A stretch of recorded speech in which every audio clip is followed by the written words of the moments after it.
actual Israel-Gaza ceasefire resolution. The resolution was put forward by the United States, with 14 countries voting in favor of the deal, except for Russia, who chose to abstain from the vote. Now, Russia's permanent representative said that they abstained because there was a lack of clarity over what exactly Israel had signed up to in the resolution. The deal is vague, probably by design. The text is essentially what we've already seen put out first by Hamas, but then later by Biden. Phase 1 includes an immediate, full, and complete ceasefire with the release of hostages, including women, the elderly, and the wounded, the return of the remains of some of the hostages who've been killed, and the exchange of Palestinian prisoners. It calls for the withdrawal of Israeli forces from populated areas of Gaza, the return of Palestinians to their homes and neighborhoods throughout the enclave, including in the north, as well as the safe and effective distribution of humanitarian assistance at scale. And then it goes on to phase 2, which would see a permanent end to the hostilities in exchange for the release of all other hostages still in Gaza and a full withdrawal of Israeli forces from Gaza. And in phase 3, they have a major multi-year reconstruction plan for Gaza, which would begin, and the remains of any of the deceased hostages that are still in the Strip would be returned to Israel. Now, what's interesting about this is the administration keeps saying that it's up to Hamas to accept this deal, but the reality is Israel really still hasn't accepted the deal either. Watch this. You were present for the vote today, but you didn't address the Security Council. Why not? Well, I thought that we don't want now to emphasize any differences. I know sometimes when I speak, people are listening to me and they're listening to what they want to listen to. So we preferred to lower the tone today.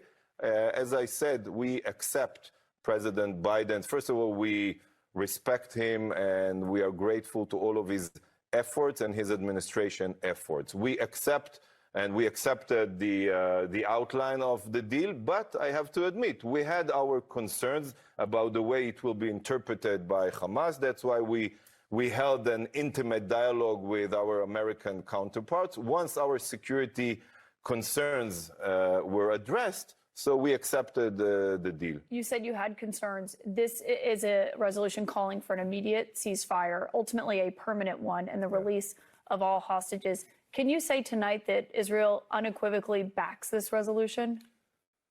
Again, it depends on the interpretation because there's phase 1, phase 2, phase 3. Moving from phase 1 that calls now for the release of the wounded and the women and the elderly that should be done by Hamas, and then moving to phase 2 that then you get to the permanent end of hostilities, ceasefire, it needs to be, it depends upon an agreement that must be achieved between the parties. One of our conditions is not only the release of the hostages, is also the future of Gaza. And we cannot agree to Hamas continuing to be the rulers of Gaza, because then Gaza will continue to pose a threat against Israel. But this deal is Israel's proposal. Why can't Netanyahu say outright that he supports it? Well, I don't know what he said to Secretary Blinken today when they met. But the fact that I wasn't instructed to speak out against the deal means that we accept the deal. Does it? Wouldn't it mean that you support it if you could come out and say you supported it? But I'm saying here that we accept the deal. Again, it pretty much depends on the way it will be interpreted by the negotiators, because Hamas, let's say, Ambassador, you're saying we support it, but you're not just saying unequivocally that Israel does support it. Because the words are very important. Because when you say that if the negotiations continues after 6 weeks, we need to continue with the ceasefire, so Hamas can exploit this clause and continue with endless and meaningless negotiations that means nothing. Obviously, that wasn't the meaning of President Biden. Yeah, well, so basically he's being extremely vague, saying, well, it just kind of depends on how Hamas is going to be interpreting this. Well, joining us now is Benjamin Rubenstein. He is a geopolitical analyst, an anti-Zionist Jew, and he is a producer on this show. Happy to say he is joining us from Nicaragua to give us his thoughts on the recent round of ceasefire talks being pushed by Joe Biden. Ben, welcome to the show. You're here every day, but welcome on air to the show. Excited to get your Thanks for perspective having on me. this. Yeah, so Yeah. let's get to this. Israel is saying that their whole thing is, we just heard the ambassador saying, well, it depends on the language. Hamas has now come out. I believe they started off. Tell us where Hamas is right now with this. Well, Hamas had initially given a somewhat positive response, but now they seem to have rejected it. The thing is, this deal that everyone's talking about, only the framework has been made public, and the details have been sort of left for later. So the details, really, as the UN ambassador from Israel was just saying, really comes down to they want Hamas to essentially surrender. They want Hamas to not have the ability to govern and not have a military fighting force, which is basically a victory for Israel and basically means Hamas disarms, which is in itself a non-starter. Right. I mean, Hamas is not going to agree to that, right? They're not going to agree to, oh, you're going to oust us from power. You don't want us to rule the strip anymore. Why would Hamas sign a ceasefire agreement with that? Israel is sitting there saying, yeah, but we won't. And I know a lot of people, they don't want Hamas to be in charge of the strip anymore. They want that to be negotiated, but you can't negotiate that when you're trying to negotiate. I mean, you have to negotiate with your enemies. That's how you get that's why it's a peace negotiation, right? That's how you get Yeah, to it. absolutely. Yeah. So I mean, go ahead. No, you go ahead. Go ahead. Well, what the Biden administration wants is they essentially want the Palestinian Authority to take over Gaza, and Hamas obviously is not going to let that happen. Israel doesn't even want to let that happen. And so, I mean, it seems like this is all just political theater. What really needs to happen are elections, Palestinian elections that include both the West Bank and the Gaza Strip. And only then, I think, will there be a real seat at the table for the Palestinians. My guess is Hamas would win that election, would be my guess. I'm inclined to agree with you, Kim. I mean, Abbas is not at all popular. Nobody likes the Palestinian Authority Abbas. I think if they put forward a different leader, if they were to let out Barghouti, for example, from prison, there might be actually a following there and people might go for, at least in the West Bank. I don't see the people inside of Gaza. For them, Hamas, and this is such a difficult thing for people to understand. They see Hamas as this terrorist organization. They don't understand why people would support Hamas. But Hamas is not at all anything like ISIS or the Taliban or or Al Qaeda or any of these other groups. And it's completely different.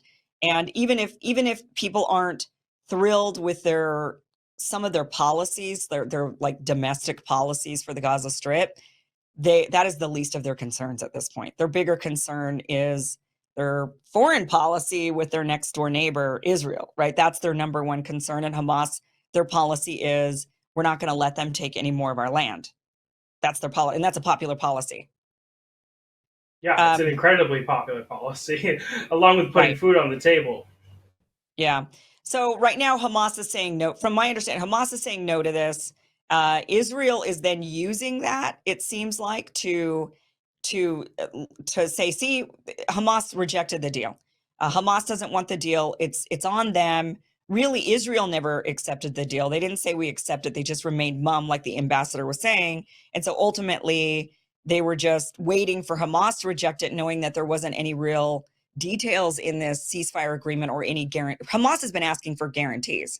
Is that what they're asking for? Like, what is it that's going to make them want to agree to a ceasefire agreement besides, oh, and you can't be in power, which is a non-starter?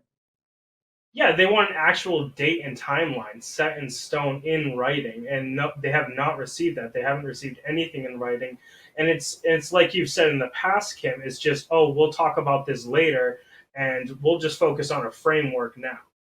Of course, Israel is also, very hesitant because they want Hamas to disarm, and Hamas is not willing to do that. They want to basically control the entire thing. What they are looking for is something like we saw with Japan in World War II. That was a negotiated victory for the United States and a negotiated defeat for Japan.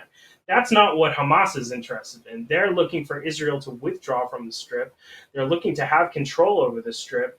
and they're looking to have reconstruction in Gaza. And that is something the Gazan people and the Palestinian people desperately need. And without a real timeline for that, not just something in the future, there's no reason for Hamas to move forward. Yeah. I think if they want to do a deal where they say Hamas can't be in power, which I think, okay, fair enough. I mean, I would support that if they said Hamas can't be in power, but they have to say then Netanyahu and any of the radicals running the Israeli government can't be in power either. They'd have to just say clean sweep for both sides. Both sides are insane. Both sides need to, we need a reset on both. Then I would say, okay, look, they both have to, Netanyahu has to agree to step down. Hamas will agree to step down. And then maybe there will be international negotiators to come in and say, all right, who can be in power in these two hyper radicalized, this region of the world has just become so completely radicalized because it's atrocious. What's going on with the Palestinians, how the Israelis have treated them is atrocious. They, of course, fight back all the time because who wouldn't?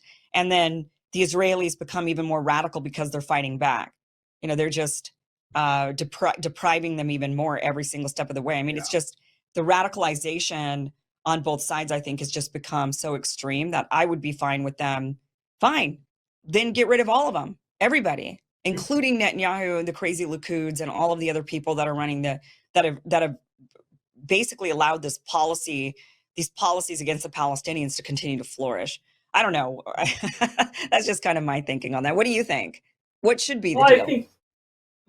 I think that, Hamas won the last election. So if you want to take them out of power, the only legitimate way to do so is to do that through an election.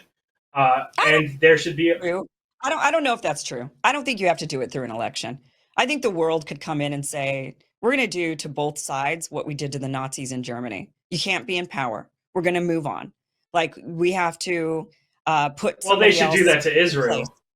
Right, that's what I'm saying. They should do it to both sides. Yeah, no, totally. But who is going to come to Hamas and be like, you guys are no longer in power? And who's going to enforce Hamas actually doing that?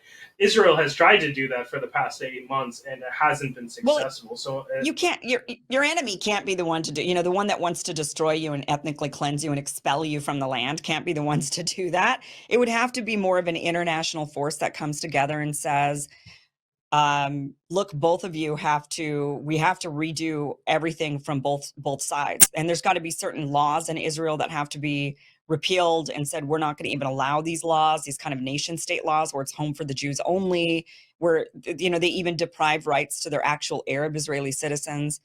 They just have to, Israel has this kind of carte blanche return. Anybody could come live in Israel if they're Jewish, right? I mean, have you been invited to go live in Israel? Have they come for you yet? I have. Yeah, I have. Years and years ago, they stopped messaging me when I told them to stop the apartheid about 10 years ago. But I think, Kim, what you might be getting at, and correct me if I'm wrong, is that we need a complete restructuring. Okay, I can maybe get along with that, but that means essentially just reworking the entire structure, not only of the Israeli government, but of the Palestinian government. Would be actually potentially a major step forward into sort of a united Holy Land sort of scenario, where you don't have necessarily two governments, you have one government with equal representation. Now, maybe under somebody like Marwan Barghouti, the Palestinians would be willing to get behind that.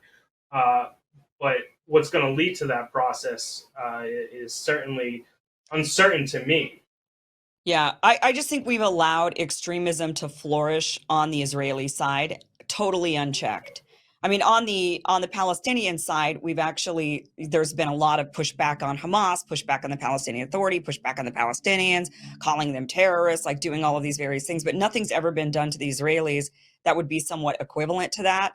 And so I do think that what needs to happen is kind of what happened to Germany post World War II, and that is breaking up the entire region, having places govern it. Let the Arab League, for example, come together and help govern the Palestinian side, and then tell the Israelis, you guys can't be in power anymore either, and let other European nations come in and like the UN or somebody go in there and say, you guys have lost your ability to govern yourselves because you guys have become extreme radicals, and this has become Nazi Germany.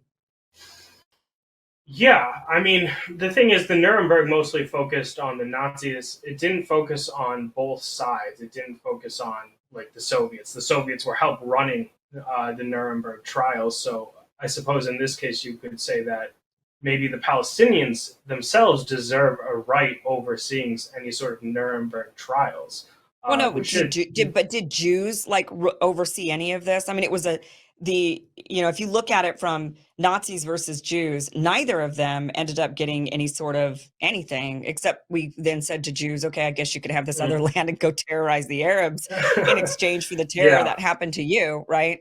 Like take your anger out on the Arab people. And that's kind of what ended up happening, which is terrible. But we didn't, it was other countries that came in and said, this was a radical regime. We had to dismantle the radical regime.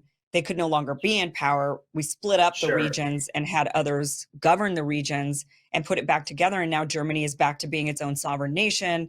And it's a united sovereign nation at that. Yeah, and you Something like touched on that. something a little bit there where you said, aside from the state, the Jews didn't really get anything. That's not strictly speaking true. Some businesses that were taken over by the Nazi Party were actually then given back to their Jewish founders. I believe it was Chanel, as well as some other ones. So perhaps this is a way to make such a deal more palatable to the Palestinians, is to have sort of Yeah. a distribution of private entities in an even and fair sort of way that includes Palestinian leadership taking over some Israeli companies. Well, I would say anything that was built, any of these illegal settlements that are built in the West Bank would be turned back over to the Tourism. Palestinians. Yeah. But I think what I'm saying is that the Jews didn't have, after World War II, we didn't say to the Jews, like, okay, you guys run the courts and go after your enemies that just did all this crap to you, right? Like, Yeah, that's yeah, not who we had as the judge, jury, and executioner of the Nazis, right? It was these outside parties that came in and said, okay, what you did was yeah, really bad. It wasn't to us, but it was to these other people. And we're going to now charge you with crimes because of this. And we're going to make some sort of retribution because of this and reparation because of this. That's what I'm saying, is that maybe there would be, but the problem is that, so many people have not recognized how radical Israel has become. They kind of use, the Holocaust and, how dare you criticize victims of the of Holocaust course. for, right? Um, yeah. So basically, when it comes to this deal, neither side is accepting this, because it's just Israel is saying we're interpreting it this way. Hamas is saying we know how you're interpreting it, and we don't accept that.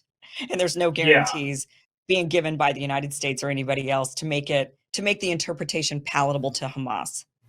sure. That's And where we're at one with thing this. more on the Nuremberg trials, if they were to start again, as it were, it shouldn't just be European powers. It not only should it also be the Arab League, like you said, but it should include countries like Russia and China.